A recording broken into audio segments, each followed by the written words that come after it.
I was in graduate school at Western Kentucky University. I was an English major. I was planned on being a high school English composition teacher. And the Vietnam War was a then and there deal. I didn't think about it much. I figured I got my deferment. I was After Christmas in 1967, I was back at school, and my mother wrote me a letter and said, "Call me." She said, "The draft board." I said, "Draft board?" She said, "They want you to be here for a physical first part of February." So that happened to be semester break. So I went up and I took the physical. I had to go to Fort Hamilton and Whitehall Street. And now I started thinking, what the hell am I going to do? I went to the local board while I was home, and I said, I have a 2S deferment. And they said, you don't have it anymore. Unless you're married, graduate student, there are no graduate 2S deferments. I said, okay. I said, I am in graduate school. And what happens after the physical? As soon as we find it out if you qualify, if you do qualify, you'll be transferred from 2S to 1A, meaning draft ready. So I said, how long will that take? She said, about 4 weeks. So I got back to school and I called my mother collecting a couple of weeks later, and she said, yeah, we got something in the mail and you're 1A.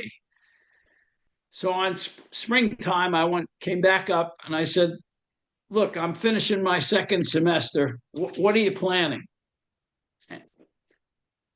We're going to draft you when we need you. So I said, any idea when that'll be? Well, we don't have a levy here for a while. So I said, I'm going to go back to school and take my chances. So I finished the second semester, and my advisor said, look, you can come back for 10 weeks and you'll finish your degree. You're going to take 20 credits. We're going to pack it in. And yeah. So I finished the second semester. I went to the draft board and I said to them, I said, I don't have any right to ask you this, but if you can just let me finish this summer semester, I'll be available on August 14th. We can't guarantee that, but go ahead. The woman kind of winked. So I finished in August and I came back up, and it started working on my mind, like, what should I do? I went back to the draft board and they said, we don't have any levy for 11 months. So I said, well, I can't get a job with anybody. That's your problem, was their response. So I had a couple of job interviews teaching. And then what crawled into my brain was maybe a little hokey, but I thought, my father and my two uncles, they served. I'm not going to feel real good about ducking this and getting a teaching job, which had a deferment. And my father, interestingly enough, he was a war protester. He would go over here to what they call it Salisbury Park, and he would protest the Vietnam War. And he told me, he said, you're going to get a teaching job. He said, you get a teaching job if you have to go to New York City. They were hiring 1 day's notice. They'd give you a job. So I got thinking about it. And one afternoon, I tried to get in the National Guard. No way. I tried to get in the reserves. No way. I figured that's a half-assed way of serving. And one day I was a little frustrated. I said, I'm going to go out and have a couple of beers. So I drove out to Huntington, New York. The bartender at this pub I liked, he was an old gunnery sergeant from World War II. So on the way out there, I see on the sidewalk a sandwich board, U.S. Marine Corps, 2-year enlistments. So I said, son of a bitch, it's a message from God. What's the difference if I get drafted for 2 years or if I do this? So I pull in, park the car, I go in, I said, are you signing up that 2-year enlistment? He said, yeah. I said, how fast can I get out of here? He said, I can have you out of here. This was a Thursday. He said, I can have you out of here Tuesday on the bus to Paris Island. I said, how do I do this? He gave me an application. The guy looked like John Wayne, dressed blues. He turned out he was a gunnery sergeant. Filled out the application. He's very happy that I'm there, and he spots the education. He said, you have a bachelor's degree and a master's degree? I said, yeah. He said, okay. He said, we got to slow this down. He said, what I need you to do is get into a suit tomorrow and get on a train and go to New York City and explain to a major that you're going to see why you don't want to be a Marine Corps officer. I said, do I have to do that? Can't we just call him? He said, no, no. Later on, I found out why. The next day, I get on a train, I go down there, and there's this major. His name is Dick Esau. And I sit down, I'm wearing a suit. And he said, what kind of shape are you in? No, no, hello, no kiss my ass. What kind of shape are you in? I said, pretty good. I run about 30 miles a week. So he says, take off your suit jacket and tie. And he takes me in a room and he has me do pull-ups and push-ups and sit-ups. And he asked me how much I run and how fast I run. And then he said, okay, put your stuff back on. And he gives me a 30-minute test, 50 questions. And I take that. So we sit down and he said, so tell me, why is it that you want to be a Marine Corps officer? So I didn't remember saying I wanted to be a Marine Corps officer. It was the last thing on my mind. I had intended to tell him no, that I just wanted to take a 2-year enlistment.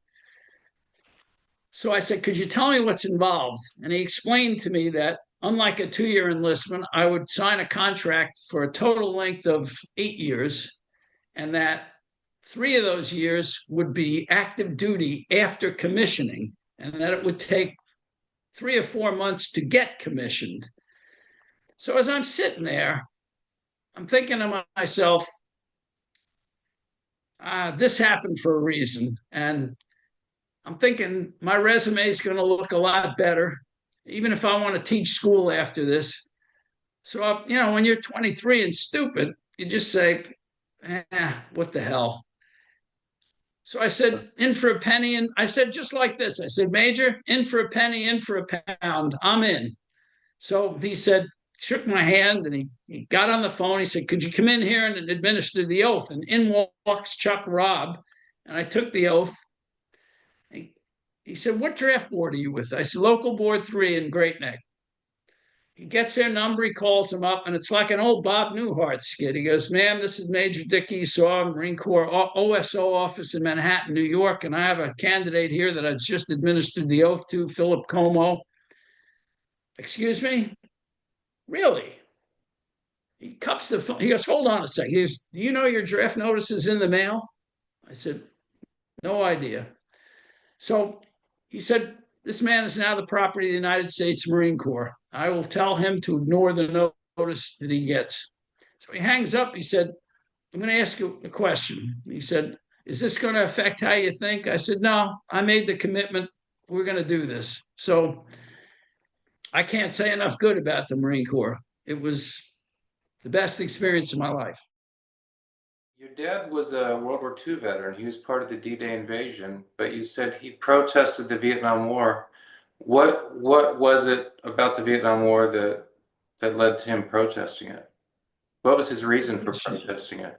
Good question. When I went that day, I had somehow had his car, or I had to pick him up at work, and he worked about 12 miles from where we lived. So I went and got him, and we didn't say much. He was in the car. As we were getting off the expressway at our exit, he said, what'd you do today?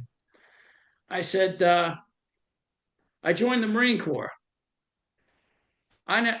He was as angry as I've ever seen him. He said, the fuck is the matter with you? He said, you're going to get killed for nothing. He said, these wars are stupid. He said, there's no good going to come of that war. He said, I don't know why you did that. He said, you could have got a job teaching, you would have had a deferment. So I looked at him and I said, I don't want to wake up when I'm 50 years old and be ashamed of myself. And that stopped him cold. The morning I had to leave, my brother was a high school senior. I said, drive me to Kennedy and you can have my car. I had a Volkswagen. So he said, thank you. He said, sure. So I got up at 4 a.m. My flight was at 7. And, I quietly got myself together. I had done my packing. I had a Val pack. And it was about, I don't know, 4:45. I was all set. My mother, I didn't drink coffee in those days. My mother gave me some toast and she said, You going to Vietnam? I said, yeah. She said, she was a very strong person. She said, just be careful. And she said, I'll be praying for you. I said, okay. So I guess my father, who was a deep sleeper, he got up and it was like, he never got up at 5 in the morning. So he came out of his bedroom and he said, what are you doing? I got my class A, I don't have my blouse on. I got my shirt and tie and pants and my shoes, and I didn't have my tunic on. And he said, what's going on? I said, I got to go back to work. He said, okay. He said, where are you going? I said, I'm going to Vietnam.